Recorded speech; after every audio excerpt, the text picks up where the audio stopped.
அண்மை செய்தியை பார்த்து வருகிறோம். காஞ்சிபுரத்தில் கத்திமுனையில் கொள்ளையடிக்கப்பட்ட 4,50 லட்சம் ரூபாய் ரொக்கத்தை தற்போது காவலர்கள் கேரளாவில் தேடி வருகின்றனர்.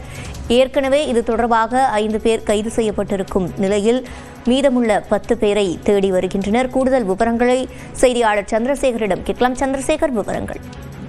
நிச்சயமாக காஞ்சிபுரம் சென்னை பெங்களூர் ரயில்வே தேசிய நெடுஞ்சாலையான ஆட்டுப்புத்தூர் பகுதியில் கடந்த 20ஆம் தேதி மகாராஷ்டிரா மாநிலத்தில் ஜாஸ்டின் என்ப ஒரு நிறுவனத்தில், அதாவது கமிஷன் அடிப்படையில் மணி டிரான்ஸ்பர் மற்றும் கொரியர் பணியை செய்து வரும் நிறுவனத்தில் நேற்று பணத்தை 20ஆம் தேதி அன்று 4.5 கோடி மதிப்பிலான பணத்தை பெங்களூரிலிருந்து சென்னை நோக்கி சென்று கொண்டிருந்த போது கடந்த 20ஆம் தேதி மாலை 4 மணி அளவில் ஆட்டுப்புத்தூர் என்ற பகுதியில் பின்தொடர்ந்து வந்த 3 கார்களில் வந்த மர்ம நபர்கள் கத்தி முனையில் அவர்களிடம் இருந்த 4.5 கோடி ரூபாய் பணத்தையும் கொள்ளையடித்து சென்றனர். இது குறித்து பொன்னேரிக்கரை காவல்துறையினர் வழக்கு பதிவு செய்து தீவிரமாக விசாரணை மேற்கொள்ளப்பட்டது.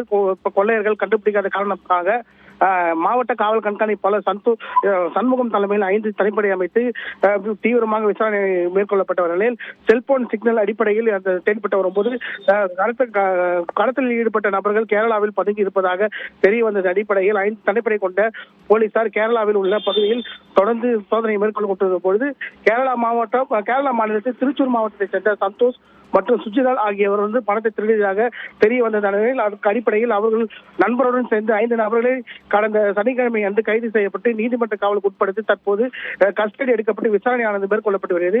இவரிடம் விசாரணை மேற்கொண்ட பொழுது இவரிடம் இருந்த பாதி பணத்தை மீட்கப்பட்டதாக காஞ்சிபுரம் காவல்துறையினர் தெரிவித்துள்ளனர். இது மட்டும் இல்லாமல் இந்த கொள்ளை வழக்கில் மேலும் 10 நபர்கள் இதில் தொடர்பு இருப்பதாக தேடி 3 தனிப்படை போலீசாரும் தற்போது கேரளாவை நோக்கி அவர்களை பிடிக்க விரைந்துள்ளனர். விவரங்களை வழங்கியமைக்கு நன்றி சந்திரசேகர்.